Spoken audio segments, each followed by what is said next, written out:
마가복음 11장 15절부터 18절입니다. 한 절씩 교독합니다. 그들이 예루살렘에 들어가니라. 예수께서 성전에 들어가사 성전 안에서 매매하는 자들을 내쫓으시며 돈 바꾸는 자들의 상과 비둘기 파는 자들의 의자를 둘러 엎으시며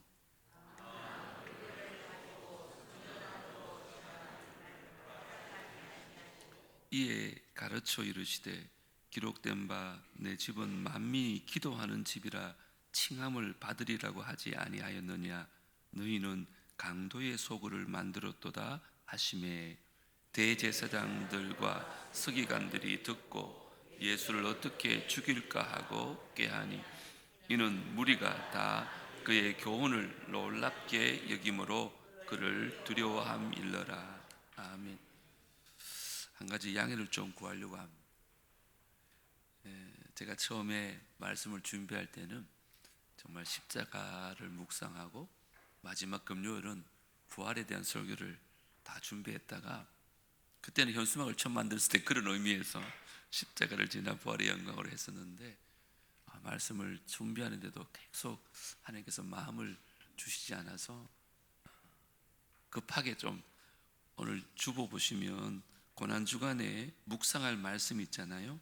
오른 페이지에 거기 보면 예수님의 행적을 따라서 월요일 날 뭐 하셨는지, 화요일 날 뭐 하셨는지, 수요일 날 뭐 하셨는지 이 순서에 따라서 하나씩 좀 말씀을 전하려고 합니다.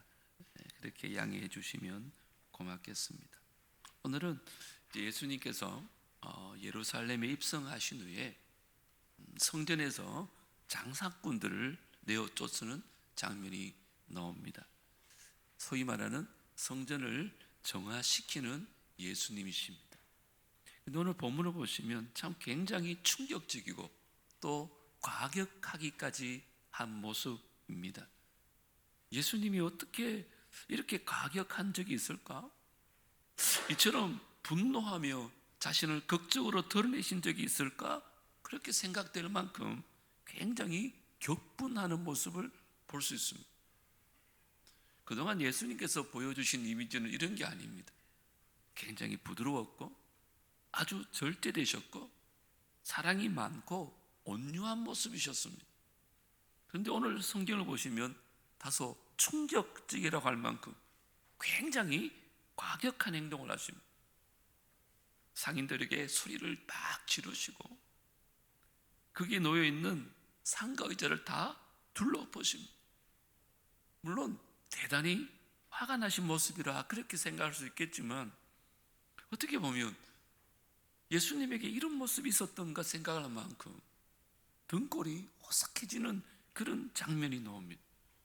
자, 그렇다면 왜 그렇게 온유하시고 언제나 사랑과 화평으로 모든 것을 대하셨던 예수님께서 이날만큼은 그렇게 강렬한 분노와 열정적인 액션을 취하셨을까? 여러분 궁금하지 않아요? 저는 한 세 가지로 예수님의 마음을 한번 읽어봤습니다. 먼저 예수님은 더럽혀진 그 성전을 그냥 두고 보실 수가 없었던 것입니다. 예수님은 성전을 이용하고 있는 이 상인들과 또 이들을 묵인하고 뇌물을 챙겼던 이 당시 종교 지도자들의 타락상을 더 이상은 용서할 수가 없었습니다. 성전이 성전 노릇을 하지 못하고 제 역할을 감당하지 못했기 때문에 이 더군다나 이제 일주일 후면 십자가에 달리실 텐데 이제 모든 걸 그들에게 맡겨야 되는 상황인데 오늘 이 문제를 해결해 주지 않으면 여전히 이 성전은 계속해서 타락하고 세속적인 것들로 물들 수밖에 없기 때문에 어쩌면 오늘이 그들에게 줄 수 있는 마지막 교훈이라고 생각하셨기 때문에 예수님은 더 강렬하게 표현했을는지도 모르겠습니다. 15절 보면 이런 표현까지 나옵니다. 성전 안에서 매매하는 자들, 돈 바꾸는 자들. 성전 안에서 뭔가 매매가 되고 있습니다. 그리고 돈을 바꾸어주는 환전소까지 교회 안에 존재하게 되었습니다. 이 본문을 이해하려면 당시 상황을 조금 이해를 해야 됩니다. 왜 그러냐 하면 레위기 법전에 보면 제단에 제물을 바칠 때는 그 제물은 흠이 없어야 됩니다. 그런데 제물을 가지고 먼 길을 가잖아요. 그러다 보면 이 제물에 흠이 생길 수 있거든요. 그런데 이 제물이 흠이 있는지 없는지, 이것을 하나님께 드려도 될지 안 될지 누가 판단하겠어요? 제사장이 판단합니다.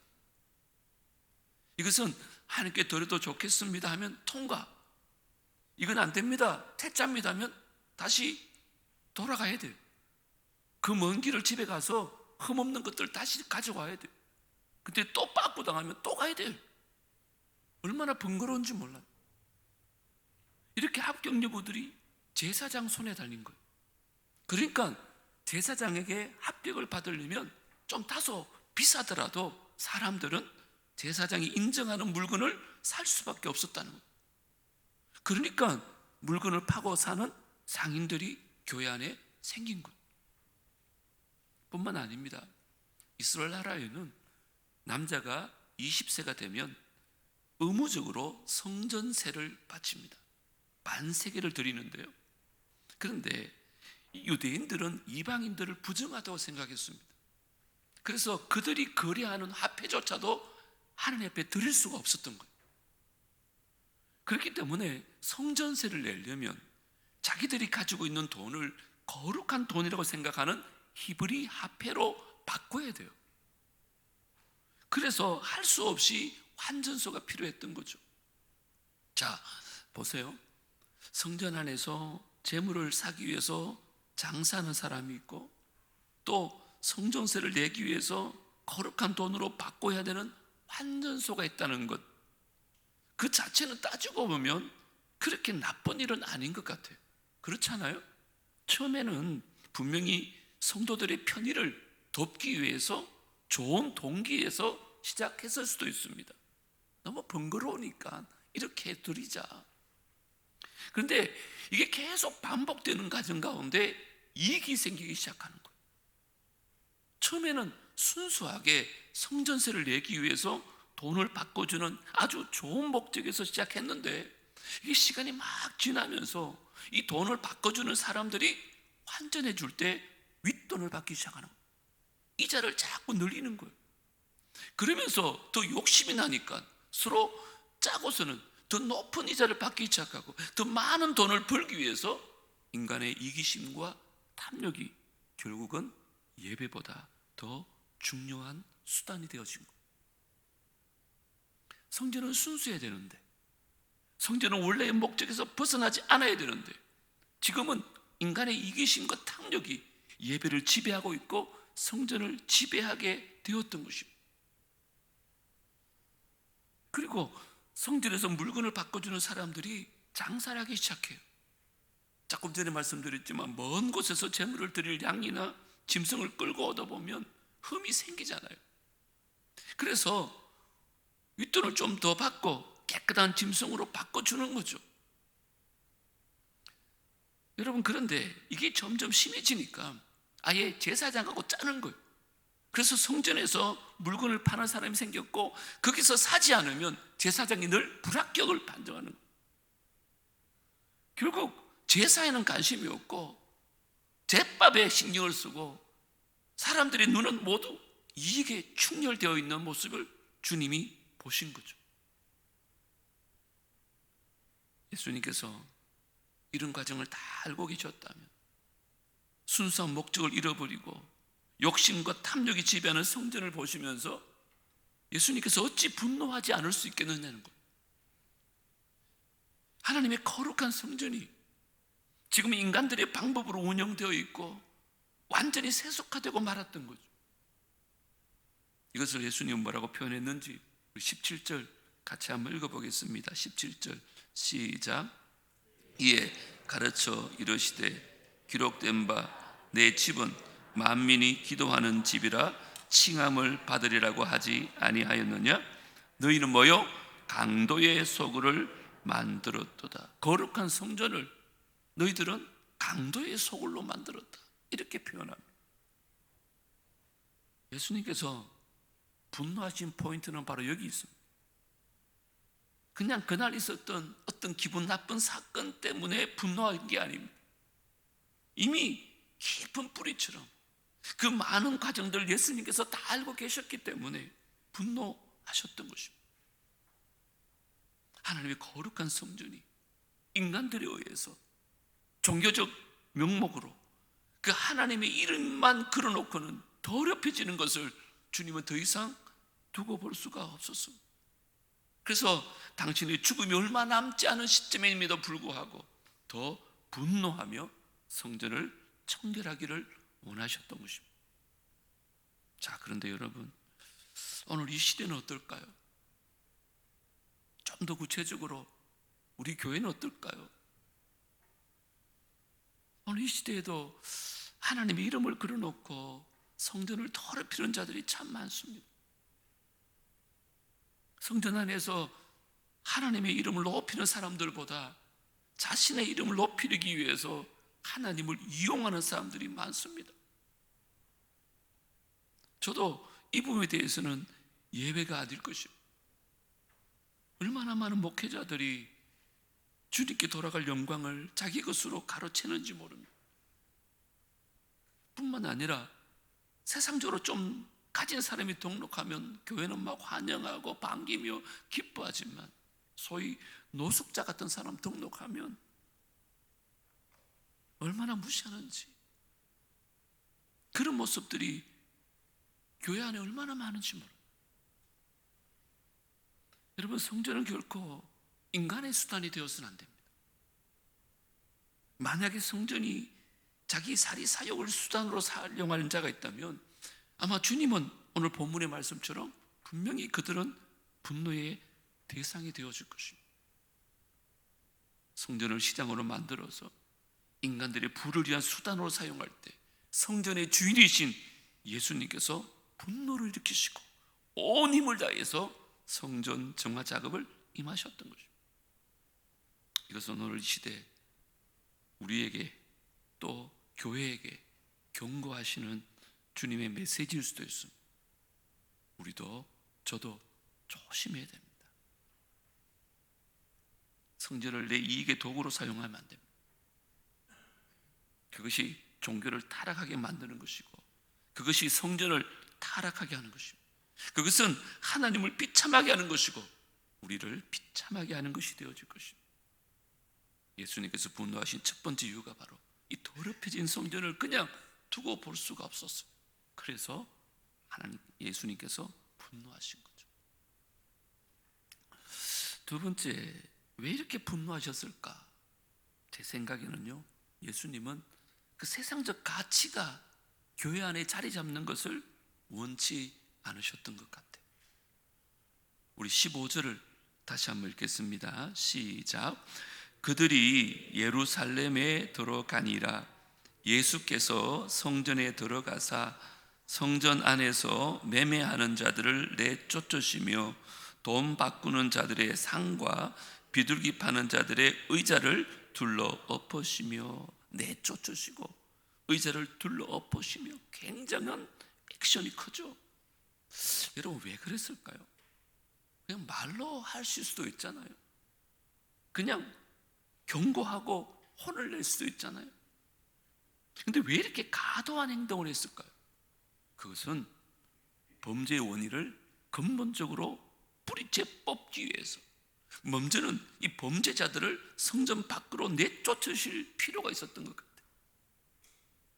그 사람들을 성전에서 완전히 내쫓아야만 더 이상 성전에서 이런 일이 일어나지 않을 것이라 생각해서 예수님께서 그들의 의자를 둘러 엎으셨다는 거예요.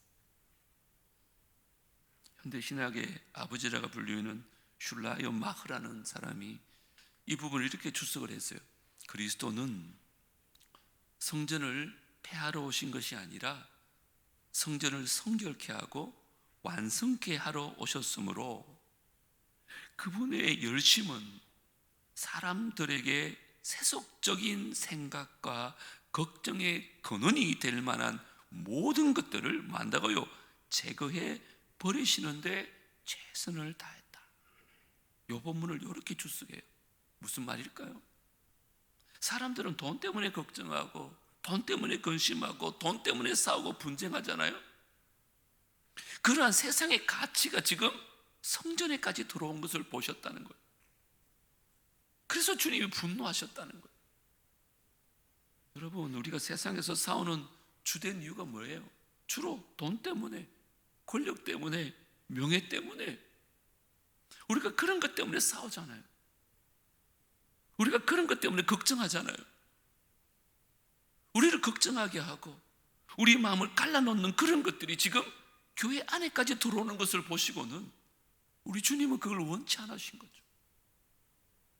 여러분, 교회는요, 오직 하나님의 가치로 무장되어야 하는 것이 교회입니다. 그래서 세상과는 달라야 돼요. 그것을 구별되어야 한다는 거예요. 만약에 교회도 세상의 가치와 똑같다면 죄송하지만 그것은 더 이상 교회가 아닙니다. 그런데 안타깝게도 한국 교회 안에 너무 세상적인 기준들이 많이 들어와 있습니다. 모든 것의 기준이 말씀이 아니라 세상의 법이 기준이 될 때가 많습니다. 솔직히 우리의 목적이 뭡니까? 교회 안에서 하나님의 가치를 발견하고 그 하나님의 가치를 세상에 퍼뜨리는 것이 교회의 존재 목적이잖아요.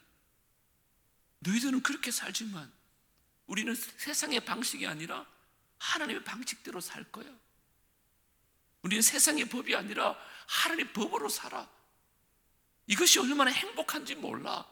그것을 세상에 아르켜야 되는 게 교회잖아요. 그런데 거꾸로 세상의 가치가 교회 안에 들어와가지고 지금 하나님의 가치를 이기고 있다는 거죠. 예수님은 지금 거기에 분노하신 거예요. 솔직히 이건 우리도 마찬가지입니다. 오늘 우리가 성전에 나와 있지만 여러분 무엇을 구하고 계십니까? 우리가 오늘 기도하고 있지만 여러분의 기도 제목이 대부분 무엇입니까? 우리가 구해야 될 것은 먼저 그의 나라와 그의 의라고 주님이 분명히 말씀하셨잖아요. 다시 말하면 우리가 구할 것은 진리와 사랑과 기쁨이어야 합니다. 성전에서의 가치는 그런 것이에요.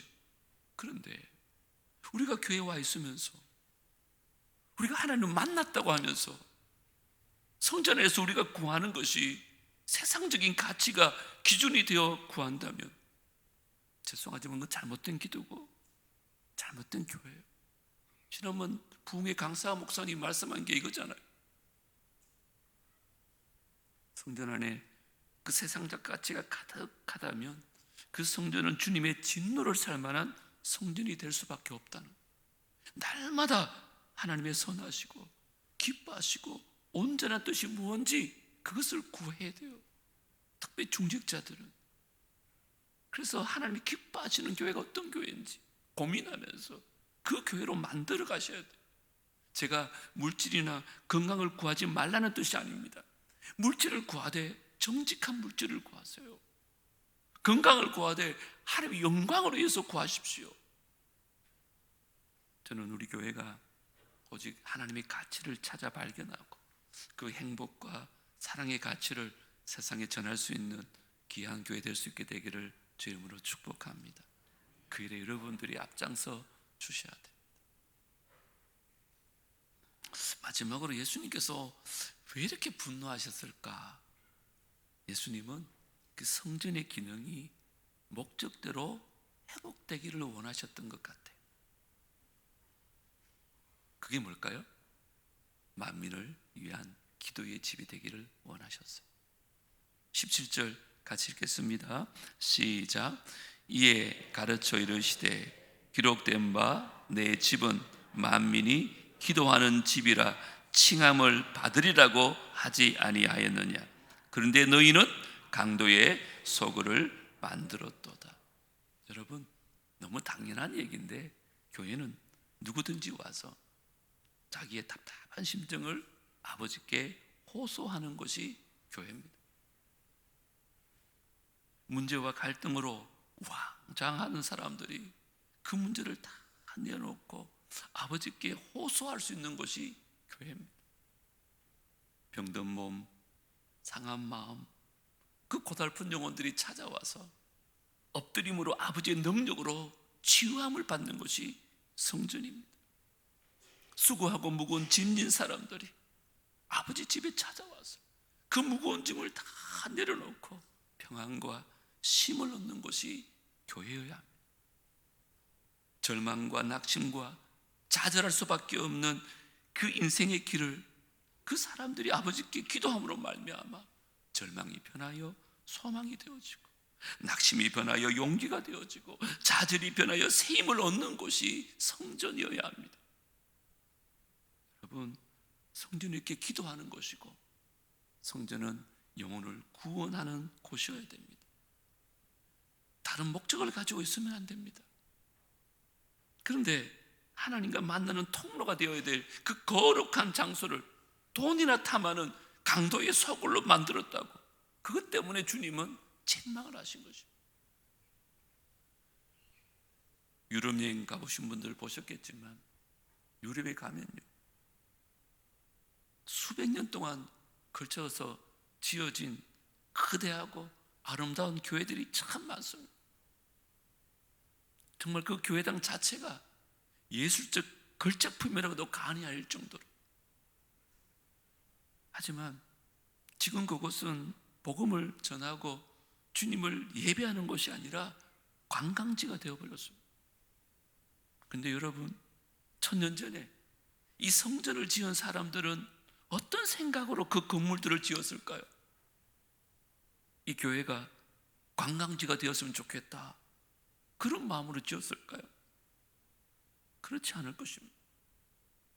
그런데 지금 그 앞에서 하나님에 대해서 말하는 사람은 한 사람도 없습니다. 하나님에 대해서 생각하는 사람은 한 사람도 없어요. 위대한 건물을 바라보면서 인간의 위대한 업적을 가리고 그 속에 하나님을 보지 못하고 있어요. 그것이 유럽 교회가 쇠퇴하게 된 원인입니다. 그것 때문에 요즘 한국 교회도 보면 새로 지은 교회들 하나같이 너무 아름답고 멋있고 웅장하고 화려합니다. 솔직히 속으로 참 부럽기도 합니다. 뭐 카페는 기본적으로 거의 다 있습니다. 어떤 교회는 농구장도 있고요, 어떤 때는 당구장도 있다 그러더라고요. 풋살 경기장도 많습니다. 뭐 스포츠 센터 같은 교회가 많아요. 그런 교회를 보면 여러분 어떤 생각이 드십니까? 이건 전적으로 저의 주관적인 시각일 수 있지만, 야, 저 교회 교인들 대단하네. 야, 목사님 고생 많이 했겠다. 저는 이런 생각이 먼저 들거든요. 저만의 생각일까요? 그 멋진 건물을 보면서 하나님을 봐야 될 텐데 하나님은 보이지 않고 건물만 보이고 사람만 보이는 건 참으로 안타까운 일입니다. 교회는 기도하고 싶은 사람들이 모이는 곳이 되어야 돼요. 하나님의 집이 예수품 감상하듯이 구경하는 집이 되어서는 안 됩니다. 본래의 취지에 벗어나 버렸다는 거예요. 앞으로 저희 교회는 정말 하나님 어떤 교회를 원하실까 기도를 많이 해야 됩니다. 중요한 것은 아무리 첨단이 되어도 교회는 교회가 되어야 됩니다. 우리가 늘 찬양하잖아요. 교회를 교회되게, 예배를 예배되게 우리를 사용하소서. 진정한 부흥의 날 오늘 임하도록 우리를 사용하소서. 여러분, 성전이 성전되게 하십시오. 예배를 예배되게 하십시오. 예배가 살아나는 교회가 되어야 돼요. 교회는 영혼 구원에 집중하는 교회가 되어져야 돼요. 하나님의 집을 영적 회복이 일어나는 곳으로 만들어야 됩니다. 바야흐로 우리는 교회가 교회되게 해야 될 책임이 있는 사람들, 예배가 예배되게 할 책임이 있는 사람들이에요. 교회를 기도하는 공간으로 만드는 책임이 있는 사람들이에요. 주님은 그 성전의 기능이 목적대로 회복되기를 원하셔서 그렇게 분노하셨던 거예요. 이제 말씀을 맺으려고 합니다. 고난주간 시작하면서 너무 무거운 말씀을 드린 것 같아서 죄송한데, 예수님께서 십자가 지시기 전에 제일 먼저 하신 일이 교회를 정결케 하신 사건입니다. 이건 중요한 메시지라고 생각합니다. 우리 교회는 주님께 책망받을 일이 없는가? 저도 한번 돌아보기 시작했습니다. 오늘 우리 예배 속에, 내가 드리는 헌신 속에 주님의 분노를 사는 일은 없는가? 우리가 거룩한 주일을 보내려고 최선을 다하는 것 같지만 그 속에 우리의 욕심은 없는가? 그래서 주님께 책망받을 일은 없는지 우리가 한번 돌아보고 우리 교회가 정말 주님 앞에 칭찬받는 교회가 되었으면 좋겠어요. 세상에 많은 교회가 있지만 남부교회를 봐라, 남부교회를 봐라, 이런 교회가 세상에 있단다, 그렇게 인정하는 교회가 되었으면 좋겠어요. 그런 교회를 저와 여러분 함께 만들어서 주님 앞에 영광 올려드릴 수 있게 되기를 주의 이름으로 축복합니다. 오늘 세 가지 꼭 기억하십시오.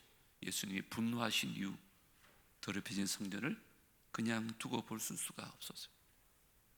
세상적 가치가 자리 잡는 것을 주님 원치 않으셨어요.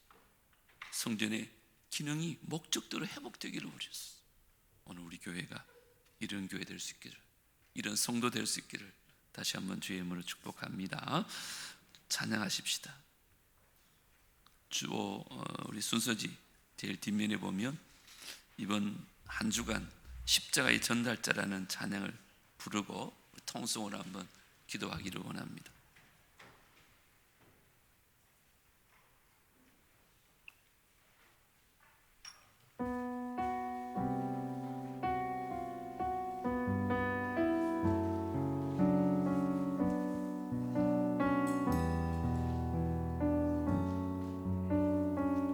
난 지극히 작은 자, 난 지극히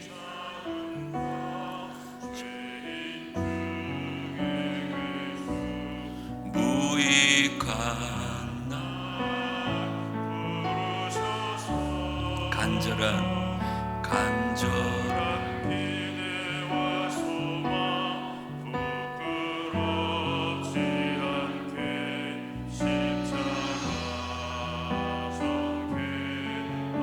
다시 한번, 난 지극히 작은 자, 난 지극히 작은 자,